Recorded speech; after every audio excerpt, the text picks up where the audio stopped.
తిరుపతి లడ్డు వివాదం ప్రకంపనలు రేపుతోంది. కూటమి వైసీపీ నేతల మధ్య మాటల తూటాలు పేలుతున్నాయి. సమాధానం చెప్పాల్సింది ఎవరు? టీటీడీ మాజీ ఈవో ధర్మారెడ్డి ఎక్కడ? మాజీ సీఎం టీటీడీ మాజీ చైర్మన్ స్పందించినా కూడా ఆయన స్పందించకపోవడం పైన, అంటే ఈవోగా పనిచేసినటువంటి ధర్మారెడ్డి స్పందించకపోవడం పైన అనేక అనుమానాలు తావిస్తున్నాయి, అనేక ప్రశ్నలు కూడా ఉత్పన్నమవుతున్నాయి. అయితే టీటీడీ మాజీ చైర్మన్ ఈవో ధర్మారెడ్డి ఇప్పటివరకు బయటికి రాలేదు. 5 ఏళ్ల పాటుగా ఆయన ఈవోగా కొనసాగిన రోజులు అనేక విమర్శలకు నిలయంగా మారింది టీటీడీ. ఆ తర్వాత ఆయన కూడా అనేక విమర్శలు ఎదుర్కొన్నారు. ధర్మారెడ్డి నియామకం పైన కూడా కొన్ని రోజులుగా వివాదం కూడా జరిగింది. గతంలో ఫలితాలకి 4 రోజుల ముందుగానే ఆయన రిటైర్ కూడా అయ్యారు. సో ఈ నేపథ్యంలో ధర్మారెడ్డి విషయం పైన సర్వత్రా ఉత్కంఠ నెలకొంటోంది. ధర్మారెడ్డి బయటికి రాకపోవడం పైన అనేక ప్రశ్నలు, అనుమానాలు తావిస్తున్న పరిస్థితి కనబడుతోంది. మరిన్ని అప్డేట్స్ కృష్ణమోహన్ అందిస్తారు. కృష్ణమోహన్, సో ధర్మారెడ్డి నియామకం నుంచి మొదలుకుంటే రిటైర్డ్ అయిపోయేంత వరకు కూడా పలుమారు విమర్శలు ఎదుర్కొన్నారు. ఈ రోజు ఇంత పెద్ద ఎత్తున లడ్డూకు సంబంధించినటువంటి విషయం ప్రపంచవ్యాప్తంగా చర్చనీయాంశం అవుతున్నా కూడా ఆయన ఎక్కడా బయటికి రావడం లేదు, కనీసం స్పందించడం లేదు. అంటే ఈవో ధర్మారెడ్డి దీంట్లో స్పందించకపోవడంపై అనేక అనుమానాలు తావిస్తున్నాయి. సో ఎందుకు ఆయన బయటకు రావడం లేదు?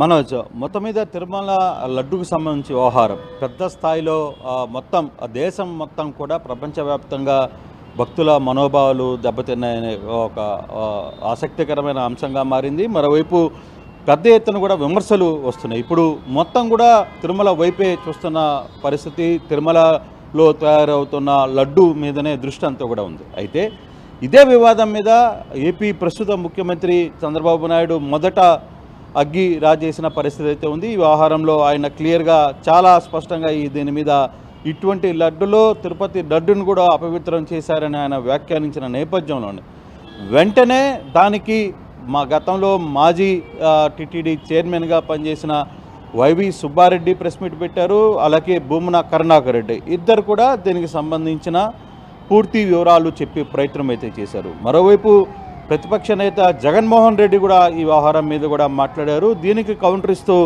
మళ్ళీ ముఖ్యమంత్రి నిన్న ప్రెస్ మీట్ పెట్టి మాట్లాడిన పరిస్థితి. అయితే గత 5 సంవత్సరాల్లో 2019 నుంచి 2024 వరకు, అంటే ప్రభుత్వం మారేంత వరకు కూడా టీటీడీ ఈవోగా పనిచేసిన ధర్మారెడ్డి మొత్తం కూడా టీటీడీలో మొత్తం కీలకంగా వ్యవహరించిన వ్యక్తి అని చెప్పుకోవాలి.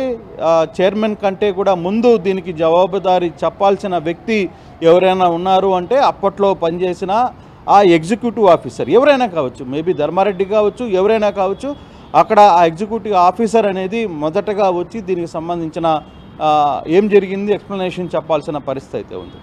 అయితే ఇప్పటి వరకు కూడా ధర్మారెడ్డి నోరు మెదపట్టలేదు, ఎక్కడ ఉన్నారో తెలియదు. ఇంత రద్దాంతం జరుగుతున్నప్పుడు కూడా ఆయన బయటకు వచ్చి అసలు ఏం జరిగింది, ఏఆర్కి ఎలా ఇచ్చారు, తర్వాత దానికి సంబంధించి ఎప్పుడు ఇచ్చారు, అంటే గత ప్రభుత్వంలో దీనికి టెండర్ పిలిచినప్పటికీ కానీ కాల్ ఫార్ చేసింది, సప్లై చేసింది జూన్ 12 2024. సో అది గవర్నమెంట్ మారిన తర్వాత సప్లైకి వచ్చింది. ఆ సప్లై చేస్తున్న సమయంలో టీటీడీ అధికారులు దీనికి ల్యాబ్కు పంపించారు. దీంతో కల్తీ జరిగింది అనేది నిర్ధారణ అయింది. దాంతో ఆ నెయ్యిని వెనక్కి పంపించారు. అయితే ఈ మధ్యలో జరిగిన వ్యవహారంలో ఇప్పుడు నిజంగానే ఈ చెన్నై దిండిగల్కి సంబంధించిన కంపెనీ ఎక్కడో దాదాపుగా 1000 కిలోమీటర్ల దూరంలో ఉన్న ఈ కంపెనీ నుంచి ఆర్డర్ తీసుకోవాల్సిన పరిస్థితి ఎందుకు వచ్చింది, దీన్నే ఎందుకు A1గా సెలెక్ట్ చేశారు, అప్పుడున్న పర్చేజ్ కమిటీ సభ్యులు ఎవరు, ఆ పర్చేజ్ కమిటీ సభ్యులు దీనిలో అంటే ఈ టెండర్ ఓకే చేయడానికి గల కారణం అక్కడున్న పర్చేజ్ కమిటీ సభ్యులుగా కొంతమంది ఉన్నారు. దానికి సంబంధించి వాళ్ళు ఎలా దీన్ని ఓకే చేశారు, ఓకే చేసిన దాంట్లో రివర్స్ టెండరింగ్ ఆధారంగా చేశామనేది ఒక చర్చ జరుగుతుంది. రివర్స్ టెండరింగ్లో నెయ్యి కూడా రివర్స్ టెండరింగ్ పెట్టాలి అనే ప్రయత్నం ఎవరు చేశారు, దానికి అనుమతులు ఎందుకు ఇచ్చారు? నిన్న ముఖ్యమంత్రి కూడా ఒక మాట చెప్పారు, కనీసం 3 సంవత్సరాల ఎక్స్పీరియన్స్ ఉండాల్సిన నిబంధనని ఎందుకు సడలించి 1 ఇయర్కి ఇచ్చారు? అయితే ఇక్కడ ప్రధానమైన సమస్య ఏంటంటే అసలుకి జూన్ 12 తర్వాత వచ్చిన నెయ్యిని ఏదైతే కంపెనీ పంపించిందో, చెన్నై నుంచి వచ్చిందో, ఆ నెయ్యిని నిజంగా టీటీడీ లడ్లకి వినియోగించారా లేదా అనేది ఇప్పుడు స్పష్టత రాలేదు. నిజంగానే అది వినియోగించి ఉంటే ఏ కాలం నుంచి ఏ కాలం వరకు వినియోగించారు, అంటే ఏ పీరియడ్లో, అంటే శాంక్షన్ అయింది గత ప్రభుత్వంలో, టెండర్ ఓకే అయింది, తర్వాత మధ్యలో జూన్ 12న డెలివరీ అయింది. ఈ మధ్యకాలంలో 26 రోజుల సమయం ఉంది. ఈ 26 రోజుల సమయంలో మరి నిజంగానే అప్పటికే ఏఆర్ కంపెనీ నుంచి వచ్చిన, ఏదైతే ఇప్పుడు ఆరోపణలు ఎదుర్కొంటున్న కంపెనీ నుంచి వచ్చిన నెయ్యిని వాడారా లేదా, అసలు నిజంగానే ఇది వాడితే ఎన్ని లక్షల లడ్లకి తయారీకి దాదాపుగా మనం కానీ చూసుకుంటే ప్రతిరోజు 3.5 లక్షల నుంచి 3,60,000, 3,70,000 వరకు లడ్లు సాధారణంగా ఒక రేషియాలు ఉత్పత్తి అవుతాయి.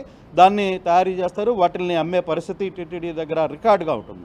అయితే ఈ రికార్డ్ అయిన ఆ 26 రోజుల్లో, మధ్యలో ఉన్న 26 రోజుల్లో దీనిలో ఈ కంపెనీని వాడారా లేదా అనేది మొదటి ప్రశ్న. దానికి సరైన సమాధానం టీటీడీ కావచ్చు, అధికారులు కూడా ఎవరు ఇవ్వకపోవడం ఒక ఎత్తు అయితే, ధర్మారెడ్డి ఎందుకు మౌనంగా ఉన్నాడు వ్యవహారం మీద, ధర్మారెడ్డి అసలు ఎందుకు నోరు మెదపట్లేదు? ముఖ్యమంత్రి అంటే ఈవోగా దాదాపుగా 5 సంవత్సరాల పాటు ఏకకాలంగా పనిచేసిన ధర్మారెడ్డి ఈ 5 సంవత్సరాల్లో ఎందుకు దీని మీద ఇప్పుడు దాకా నోరు మెదపట్లేదు? అయినా అతను బ్యాక్ ఎండ్కి మళ్ళీ అతను తన మాతృ సంస్థకి వెళ్ళిపోవాల్సిన పరిస్థితి ఉంటే అక్కడ కూడా ఢిల్లీలో జాయిన్ అయ్యారా లేదా అనే అంశం కూడా స్పష్టత రాని పరిస్థితి అయితే ఉంది.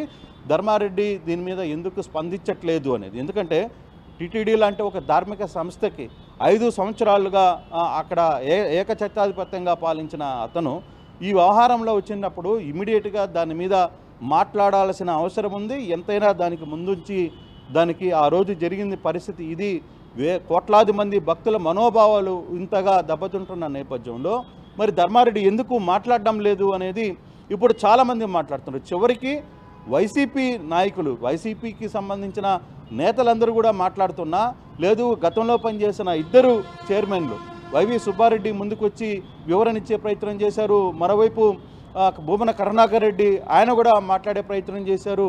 ఇవన్నీ చేసినప్పుడు కూడా మరి ధర్మారెడ్డి ఎందుకు నోరు మెదపట్లేదు, ఎందుకు బయటికి రావట్లేదు అనే ప్రశ్న పెద్ద ఎత్తున ఇప్పటికి వస్తున్న పరిస్థితి. మరి ధర్మారెడ్డి వ్యవహారంలో ఎందుకు అంత గోప్యంగా ధర్మారెడ్డి ఉంటున్నాడా, లేదు ఉద్దేశపూర్వకంగానే ఆయన లేదు ఆయనకి ఏదైనా సమాచారం కోసం ఐజీ స్థాయి అధికారితో సిట్ ఏర్పాటు చేస్తామన్నారు. అంటే ఇక్కడ రెస్పాన్సిబుల్ గా టీటీడీ చైర్మన్ స్థాయిలో ఏ రకంగా అయితే రెస్పాన్సిబిలిటీస్ ఉంటాయి వారు సమాధానం చెప్పాల్సి ఉంటుంది. అంతకు మించి రెట్టింపుగా మీరు అంటున్నట్టుగా ఈవో అంటే ప్రభుత్వం తరపున జీతభత్యాలు తీసుకుంటూ అధికారిగా పనిచేసినటువంటి ధర్మారెడ్డి పైన అంతకు మించిన భారం, ఆ రెస్పాన్సిబిలిటీ ఉంటుంది. కానీ ఇంతవరకు ఆయన స్పందించడం లేదు. సో ఫస్ట్ విచారణ ఆయన నుంచి మొదలుపెట్టే అవకాశం ఉందా? డెఫినెట్గా ఉంటుంది. ఇప్పుడు సిట్టు విధించిన అయినా లేకపోతే సిట్టు ఐజీ స్థాయి అధికారులతో విధించిన ఒక ఏర్పాటు చేసిన సిట్టు కూడా డెఫినెట్గా ఆ వ్యవహారంలో ముందు ధర్మారెడ్డిని ప్రశ్నించాల్సిన పరిస్థితి ఉంటుంది. అలాగే చైర్మన్లను కూడా యథావిధిగా ప్రశ్నిస్తారు. దాంట్లో ప్రధానంగా ఇక్కడ చైర్మన్స్ రోల్ కంటే కూడా, టీటీడీ పాలక మండలి చైర్మన్స్ రోల్ కంటే కూడా ప్రధానంగా ముఖ్య పాత్రధారి అక్కడ అన్నికి అధిపతి అయిన ఈవోదే ఎక్కువ రోల్ కనపడుతుంది. ఈ ఈవో డెసిషన్ మేకింగ్ ప్రకారమే వ్యవహారం అంతా కూడా నడుస్తుంది. అక్కడ పాలక మండలి సభ్యుల్ని కూడా మాట్లాడడం కావచ్చు, మిగతా వ్యవహారం అంతా కూడా ఈవో చెప్పినట్టుగానే నడుస్తాయి. ఎందుకంటే పాలక మండలి సభ్యులు నెలలో ఒక రోజు వస్తుంది, నెలలో ఒక రోజు వచ్చినప్పుడు ఆ రోజు పాలక మండలి సభ్యులు వస్తుంటారు. తర్వాత ఇక్కడ సంతకాలు పెట్టాలంటారు, ఒకరు పర్చేస్ కమిటీ, ఒకటి ఫైనాన్స్ కమిటీ, లేకపోతే ఇంకో కమిటీ. ఈ కమిటీల్లో కొంతమంది సభ్యులు ఉంటారు. ఆ సభ్యుల ప్రకారం వాళ్ళు సంతకాలు పెట్టి వెళ్ళిపోవాల్సిన పరిస్థితి ఉంటుంది. అంతేగాని వీళ్ళకి క్షుణ్ణంగా చర్చించే పరిస్థితి పెద్దగా కనపడదు. ఎందుకంటే బేసిక్గా అక్కడ కొంత పరిస్థితి కూడా ఆ విధంగా ఉంటుంది, జరుగుతున్న పరిస్థితులు చూసాం కాబట్టి.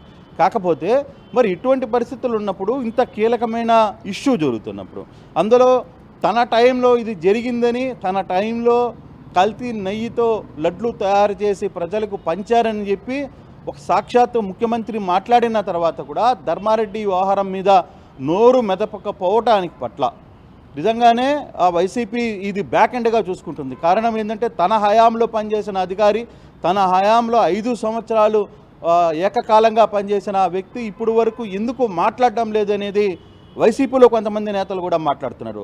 అతను ఉండి అతను ఇష్టారాజ్యంగా పనిచేశాడు, ఇష్టారాజ్యంగా మా మాట కూడా వినలేదు. ముఖ్యమంత్రి దృష్టికి, గతంలో ముఖ్యమంత్రి దృష్టికి తీసుకెళ్ళాం, అప్పుడు కూడా మమ్మల్ని పట్టించుకోలేదు. అటువంటి పరిస్థితుల్లో ఈరోజు మమ్మల్ని బలిపశువులు చేస్తున్నారు. ఆ బోర్డులో ఉన్న సభ్యులందరినీ కూడా బలిపశువులు చేసే ప్రయత్నం జరుగుతోంది. అంటే నిర్ణయం అతను తీసుకొని తప్పులు మేము భరించాలా అనేది కొంతమంది గతంలో బోర్డు సభ్యులుగా పనిచేసిన వ్యక్తులు కూడా ఆఫ్ రికార్డులో మాట్లాడుతున్న పరిస్థితి. సో ఇటువంటి పరిస్థితుల్లో ధర్మారెడ్డి ఎందుకు బయటికి రావట్లేదు? ధర్మారెడ్డి ఏమైపోయాడు? ధర్మారెడ్డి ఎందుకు ఈ వ్యవహారం మీద బయటికి బయటికి రాకుండా ఈ వ్యవహారం మీద తన స్పందన ఏదో తెలియజేయకుండా ఎందుకు ఉన్నారు అనేది ఇప్పుడు పెద్ద ఎత్తున ఒక ప్రశ్నగా మిగిలింది. అయితే ఇదే వ్యవహారం మీద ప్రభుత్వం సిట్ వేసింది.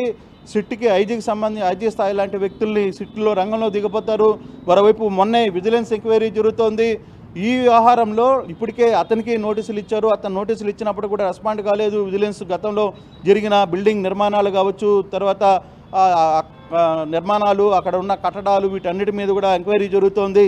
సో అదొక కేసు అయితే ఇప్పుడు సిట్ లడ్డు తయారీలో నెయ్యి కొనుగోలులో జరిగిన అవకతవకలు అనుకోవచ్చు, అక్రమాలు కావచ్చు, లేకపోతే ఇంకొకటి, ఇది ఏమైనా సరే అంటే ఏఆర్ కంపెనీ గతంలో 2014 నుంచి 2019లో ఎప్పుడూ పనిచేయలేదు. 2019 నుంచి 2024లో కూడా ఎప్పుడూ ఆ నెయ్యి సప్లై చేయలేదు. మరి అటువంటి టైంలో లాస్ట్ మూమెంట్లో ఎందుకు ఈ నెయ్యిని ఈ కంపెనీకి ఎందుకు ఇవ్వాల్సిన పరిస్థితి వచ్చింది? టెండర్లో ఎలా వర్కౌట్ అయింది? టెండర్ వచ్చిన తర్వాత పబ్లిషింగ్ అంటే సప్లై జూన్ 12 నుంచి ఇవ్వాలి అని చెప్పి కోర్టు ఇచ్చారు. ఆ కోర్టు ప్రకారమే 12వ తారీఖు 4 ట్యాంకుల నెయ్యి ఏ కంపెనీ నుంచి తిరుపతికి చేరుకుంది. తిరుపతికి చేరుకున్న తర్వాత దాన్ని తీశారు, దాన్ని టెస్ట్ చేశారు. అయితే ఇక్కడ ల్యాబ్ లేదు అని ఈవో మాట, కానీ ఖచ్చితంగా అక్కడ ల్యాబ్ కొన్ని పరిస్థితులు ఉన్నాయి. ఇప్పుడు కూడా ట్రీట్మెంట్ జరుగుతాయి. కొంత ఇంజనీరింగ్ విభాగంలో అయితే కొన్ని ల్యాబ్ టెస్టులకి ఎస్వి యూనివర్సిటీలో ఉన్న దాన్ని గతంలో వాడేవాళ్ళు ఇవన్నీ కూడా. సో అలాగే కొంత బయట కంపెనీలకు కూడా పంపించి ఈక్వేషన్స్ని టెస్ట్లని చేయించుకునే పరిస్థితులు ఉంటాయి. సో ఇప్పుడు అప్పుడు కొత్త ల్యాబ్ ఏర్పాటుకి కూడా శాంక్షన్ కూడా అయింది. అయితే అది పూర్తిగా నిర్మాణం కాలేదు అనేది ఒక చర్చ. సో ఇవన్నీ ఒకదాని మీద ఒకటి ఇష్యూస్ బయటకు వస్తున్న పరిస్థితుల్లో ఇప్పుడు ఏం జరగబోతుంది, ఎందుకు ధర్మారెడ్డి ఎందుకు మాట్లాడడం లేదు అనేది వైసీపీ నేతల నుంచి కూడా వస్తున్న మొదటి ప్రశ్న ఇదే. ఇంత వ్యవహారం జరుగుతుంటే